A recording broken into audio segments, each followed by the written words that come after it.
မြမချမ်းချမ်းကိုစစ်ကောင်စီကတရားစွဲထားတယ်လို့သိရတယ်ဒီလိုတရားစွဲတာနဲ့ပတ်သက်ပြီးတော့လေညီမရဲ့သဘောထားကိုသိချင်ပါတယ်တရားစွဲတယ်ဆိုတာညီမကဒီအခုလိုပေါ့နော် legally တရားဝင်မကြေညာခင်နှစ်ပတ်လိုလောက်ကတည်းက Facebook ကနေပြီးတော့ကိုပရိသတ်တွေပေါ့ညီမပရိသတ်တွေကနေပြီးတော့ fans တွေက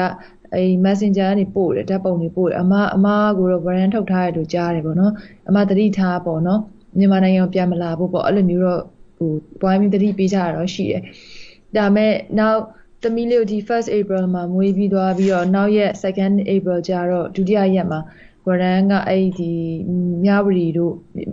MRTV မှာပါတယ်ပေါ့နော်အဲ့လိုမျိုးတရားဝင်ထွက်လာတော့မှပဲတည်တည်ချာချာသိရတာပေါ့ဒါမဲ့အဲ့လိုပဲကိုလိုပဲထုတ်ခံရတဲ့လူတွေများလို့သူ့ဝရန်ကနေတွေးသမျှလူအားလုံးလိုက်ထုတ်နေတာဆိုတော့လေဘာကြောင့်ဒီစစ်ကောင်စီကနေပြီးတော့ညီမကိုဖမ်းဝရန်ထုတ်တာလဲ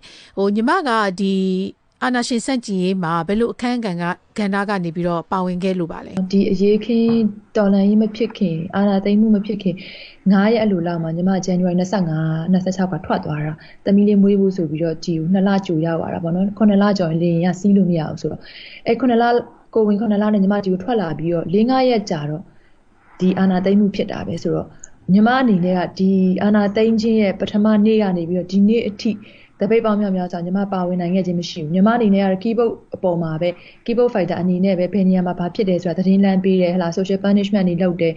media တွေကိုသိအောင် Instagram တွေ Twitter တွေကနေလုပ်ပေးတယ်ဒီလိုမျိုးအနေနဲ့ support လုပ်တယ် CDM ကို support လုပ်ပေးတယ်လှူဒန်းနဲ့ပါဝင်တယ်ပေါ့ညီမကတော့ဘယ်အချိန်ဘယ်နေရာမှာပဲဖြစ်အမှန်တရားအတွက်ပဲယက်တည်ခဲ့တဲ့အတွက်ကြောင့်နိုင်ငံအခုလက်ရှိနိုင်ငံရေးကိုလုံးဝမကြိုက်ဘူးတရားမျှတမှုလုံးဝမရှိဘူးပေါ့နော်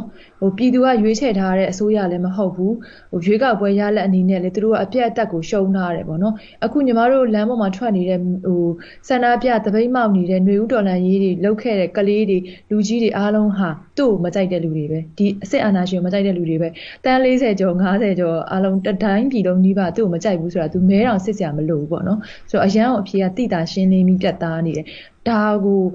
တိတိကြီးနဲ့မျက်နှာပြောင်တိုက်ပြီးတော့ဆက်လက်ပြီးအုပ်ချုပ်ပြရစီပြည်သူအတွက်ပါဆိုတော့လိန်ညာစကားကိုတော့ကလေးရဲမပြောနဲ့တလိမ့်ဆန်တာမယုံဘူးပေါ့နော်ညီမကတော့တဲ့ပဲပြောတတ်တယ်အဓိပ္ပာယ်မရှိဘူးသူတို့ကလိန်ညာတဲ့ဟာတွေစဉ်းစားတွေးခေါ်မှုမရှိဘဲနဲ့လိန်ညာနေတဲ့လူတွေအောက်မှာဘယ်သူမှ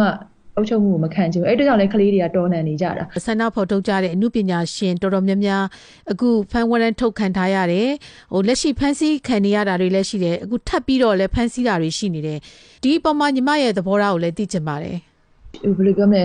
like the followers တွေများတဲ့လူတွေကကမ္ဘာမီဒီယာတွေနဲ့ချိတ်ဆက်လုပ်လို့ရတယ်ပေါ့နော်ဆိုတော့ page တွေ Instagram တွေကနေညီမတို့ကတင်တယ် social punishment တွေလုပ်တယ်ဟလာပြီးတော့ဒီ boycott တွေလုပ်တယ်ဆိုတာကအလကားမဟုတ်ဘူးသူတို့ကြောက်တယ်တကယ်တမ်းကျတော့လေသူတို့စိတ်ထဲမှာတော်တော်ခြောက်ခြားနေတယ်ကဘာကတိသွားပြီဆိုရင်မှဒါဖုံးကွယ်လို့မရတော့သူတို့စီစစ်ခုံရုံးမှာကဘာစစ်ခုံရုံးမှာသူတို့ရဲ့ဒီ crime တွေအများများနေပြီပေါ့နော်လူတွေကိုအပြစ်မဲ့လူတွေကိုတတ်တယ်ခလေးတွေကိုဝင်တယ်တွေဟလာចောင်းသားတွေပြည်သူတွေကိုမတရားနှိပ်စက်တယ်အိမ်မော်တွေထိတက်ပြီးတော့တနက်တွေနဲ့ပစ်တယ်ဟလာဖမ်းဝရမ်းမရှိဘဲနဲ့ဖမ်းတယ်ဒီလိုဆွဲချတယ်ပစ္စည်းတွေခိုးတယ်လူတွေရိုက်တယ်ဆိုတာကဒါကမကောင်းတဲ့လူတွေလုပ်တဲ့ဟာကို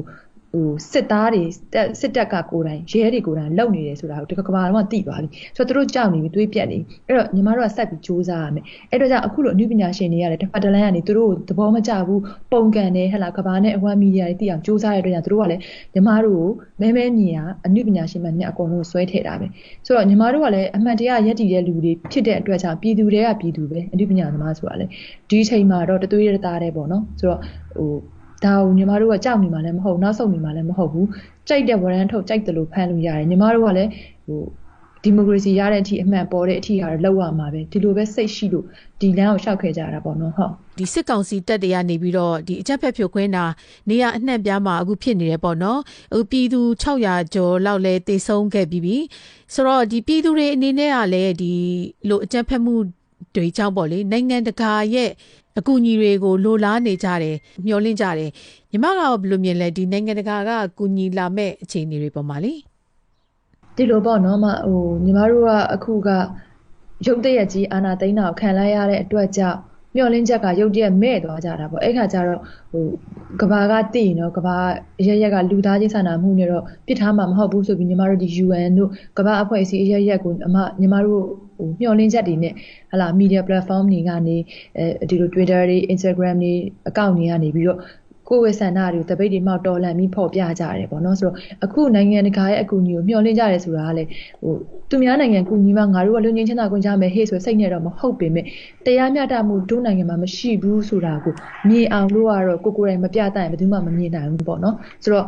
အခုအချိန်မှာပြင်ပအကူအညီကိုမျှော်လင့်တဲ့အပြင်ကိုဒီပြည်တွင်းမှာလည်းတကယ်လက်နက်ကင်အဖွဲ့အစည်း KIA တို့ AA တို့ DKBA တို့ဒီ KNU အဖွဲ့အစည်းတွေကလည်းတိုင်းရင်းသားတွေဘက်ကိုပါလာကြပြီပြည်သူတွေဘက်ကိုကူညီနေကြပြီဆိုတဲ့အခါကျအရန်ကိုအားရစရာကောင်းပါတယ်။နယ်စပ်တွေကနေစပြီးတော့စစ်စင်ရေးတွေစလုပ်နေပြီးပြီးတော့အောင်ပွဲတွေလည်းအများကြီးရတယ်။အဲ့ဒါကြောင့်ညီမတို့ကလည်းပြည်သူတယောက်အနေနဲ့အရန်ဝမ်းသာတဲ့ဆူတောင်းမိတယ်ပေါ့နော်။ဆိုတော့ပြည်ပမှာမဟုတ်ပါဘူးပြည်တွင်းမှာလည်းဒီအဖွဲ့အစည်းကိုညီမတို့အားကိုးပါတယ်။နှစ်ခုလုံးပေါ့နော်။ဖះလဲဆူတောင်းရတာပေါ့ဘာဖြစ်လို့လဲဆိုတခါလေကြားလို့ရှိရင်ဖះလောက်တာကလူလောက်တာထပ်ပို့ပြီးတော့ထိရောက်တယ်ပေးတဲ့ blessing ကလေအဲ့ဒါလည်းမျှော်လင့်ပါခုဒီစစ်အာဏာရှင်တွေပြုတ်ကြရေးပေါ့လေပြည်သူတွေကဒီတစ်ဖက်တစ်လမ်းကနေတိုက်ပွဲဝင်နေတာတွေရှိသလိုပေါ့လေဆန္ဒပြကြတာတွေရှိသလိုပေါ့တစ်ဖက်မှာလည်းဒီရွေးကောက်ခံကိုယ်စားလှယ်တွေနဲ့ဖွဲ့စည်းထားတဲ့ပြည်ထောင်စုလွှတ်တော်ကိုစားပြုကော်မတီ CRPH ကလည်းဆောင်ရွက်နေတာတွေရှိတယ်အခုဒီ CRPH ရဲ့ဆောင်ရွက်ချက်တွေနဲ့ပတ်သက်ပြီးတော့ညီမဘယ်လိုမြင်ပါလဲဒီဆောင်ရွက်ချက်တွေပေါ်မှာရောညီမဘယ်လိုသုံးသပ်လို့ရနိုင်မလဲညီမတို့အနေနဲ့တက်နိုင်တဲ့များကတော့ဒီအဖွဲ့အစည်းကြီးဖြစ်လာဖို့ပေါ့နော်အများကလက်ခံတကဘာလုံးတနိုင်ငံလုံးကလက်ခံတဲ့အဖွဲ့အစည်းအတွက်ကိုညီမတို့တက်နိုင်တဲ့များပတ်မိုးပေးကြတယ်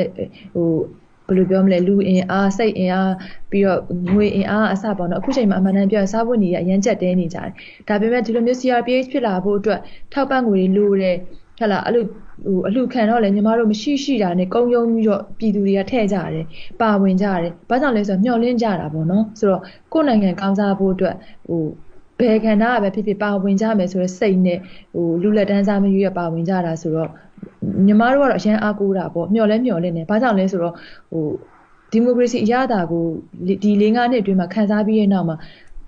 ညီမခုနပြောလို့ပေါ့နော်မျက်စိပိတ်နားပိတ်ဘောကမသွားချင်ကြတော့ပြီးတော့ media platform တွေကအရန်များတဲ့အတွက်ကြောင့်အခုဘာလုပ်လဲချက်ချင်းသိရတယ်ဆိုတော့သူတို့ရဲ့အလိမ်ညာတွေကလည်းဒီကမ္ဘာလုံးကသိနေကြပြီပေါ့နော်ဆိုတော့ညီမတို့ကဆက်ရှောက်ဖို့ပဲလိုတယ်စိတ်ထဲမကြဖို့လိုတယ်ကမ္ဘာအဖွဲ့အစည်းနဲ့လောက်ရတာဖြစ်တဲ့အတွက်ကြောင့်ညီမတို့ကချက်ချင်းကြီးတော့မဖြစ်နိုင်ဘူးဆိုတာကိုတော့စိတ်ထဲမှာထည့်ထားရမှာပေါ့နော်ဒီ CRPH ချက်ချင်းအကောင့်ထဲပေါ့ချက်ချင်းဖြစ်ဖို့ကတော့မလွယ်ဘူးပေါ့ဆိုတော့ဒီလိုပဲအားလုံးကဖြည်းဖြည်းချင်းတွားရမှာစိတ်ရှည်ဖို့တော့လိုတာပေါ့ဟုတ်ကဲ့မြန်မာနိုင်ငံရဲ့အနာဂတ်ကိုညီမအနေနဲ့ဘယ်လိုများမျှော်လင့်ထားပါလဲဒီထက်ကောင်းမှာပါမကောင်းမှုပဲရှိရ။ဘာကြောင့်လဲဆိုတော့လူတွေကတန်ဖို့သိသွားပြီလေနော်။ကောင်းခြင်းဆိုးခြင်းကအရန်ကိုနေ့နဲ့ညနဲ့အမှောင်ကအရန်ကိုကွဲပြားသွားပြီဖြစ်တဲ့အတွက်ကြောင့်တကယ်ပြည်သူရွေးကောက်တဲ့ပြည်သူအစိုးရဟလာခေါင်းဆောင်ကောင်းကျမတို့ရဲ့အောင်ဆန်းစုကြည်ဒေါ်အောင်ဆန်းစုကြည်ပြန်လာမယ်ဆိုတာသိကြပါကျမတို့ယုံကြည်နေတဲ့အတွက်ကြောင့်လူတွေအဲ့မျှော်လင့်ချက်နဲ့အားတင်းထားကြတာပေါ့နော်ဆိုတော့ဒီကမ္ဘာလုံးကလည်းကျမတို့ရဲ့ဒီမိုကရေစီလိုချင်တဲ့မျှော်လင့်ချက်ကိုဝိုင်းမိပတ်မှုပေးကြတယ်ဟလာတောင်ကိုရီးယားတို့တခြားဒီ Australia Italy ရှိသမျှနိုင်ငံပေါင်းစုံပေါ့ United States ကအစရှိသမျှနေရာပေါင်းစုံမှာဒီလိုတော်လှန်ရေးတွေတပိတ်တွေလုပ်ပြီးတော့မှဒီမြန်မာနိုင်ငံအတွက် support လုပ်ပေးကြတယ် speak up လုပ်ပေးကြတာရှိတယ်လीဆိုတဲ့အခါကျတော့ဒါတွေကအရန်ကိုထိရောက်ပါတယ်သူတို့ကအဓမ္မသမားတွေဖြစ်နေတယ်ဆိုတာကိုဒီစစ်တပုံတွေစစ်ကောင်စီတွေကအဓမ္မသမားတွေဆိုတာဒီကမ္ဘာလုံးသိသွားကြပြီဖြစ်တဲ့အတွက်ကြောင့်ညီမပြောချင်တာကတော့မကြမီသူတို့စခန်းသိမ်းတော့မှာပါအဲ့ဒီတပိတ်တွေမှာပါဝင်ပြီးတော့အသက်ဆွန့်ပေးခဲ့ကြတဲ့မောင်နှမညီမတွေကိုလည်းအရင်ပဲကျေးဇူးတင်ပါတယ်လေးစားတယ်ဘာကြောင့်လဲဆိုတော့ကိုမလုံနိုင်တာတောင်းတနေရနေပြီးပါဝင်ဖြည့်ဆွက်ကူညီပေးတဲ့အတွက်ကြောင့်ဘလို့နေရာတွေပဲပါဝင်အုတ်တစ်ချက်တဲတဲ့ဝင်ပြည်သူတိုင်းကိုကျေးဇူးတင်တယ် CDM လှုပ်ရှားတဲ့ဝန်ထမ်းတွေကိုလည်းပိုကျေးဇူးတင်တယ်တကယ်သူတို့ရဲ့ main concept ကဒါပဲလေရှိသမျှစီးပွားရေးတွေရပ်သွားပြီးရင်းနှီးမြှုပ်နှံမှုမရှိတော့ဘူးလေပတ်မှုမရှိဘူးဆိုလို့ရှိရင်ဘာနိုင်ငံရဲ့စီးပွားရေးမှမရှိလို့ရှိရင်ရပ်တည်လို့မရတော့ဘူးပေါ့နော်ဆိုတော့တော်တော်သူတို့အကြက်တဲရောက်နေပြီစစ်ထောက်ပံ့ရေးလည်းသူတို့လုပ်လို့မရတော့ဘူးဆိုတော့ဘာမှအပေးယူမရှိတော့တဲ့အတွက်ကြောင့်စစ်တပ်ကတော်တော်လေးကိုအခြေအနေပြတ်နေပြီပေါ့နော်ဆိုတော့ညီမကတော့ပြောချင်တယ်စိတ်ရှိတ်ဆက်သွားပါသူတို့ကြာရှုံးတော့မယ်သူတို့ဒီစစ်အာဏာရှင်တွေကြာရှုံးတဲ့စခန်းကတိတ်မလို့တော့ဘူးအဖွဲ့အစည်းတော်တော်များများလည်းတည်နေပြီဖြစ်တဲ့အတွက်ကြောင့်ပေါ့နော်အားတင်းထားပါလို့ပြောချင်ပါတယ်ဟုတ်ကဲ့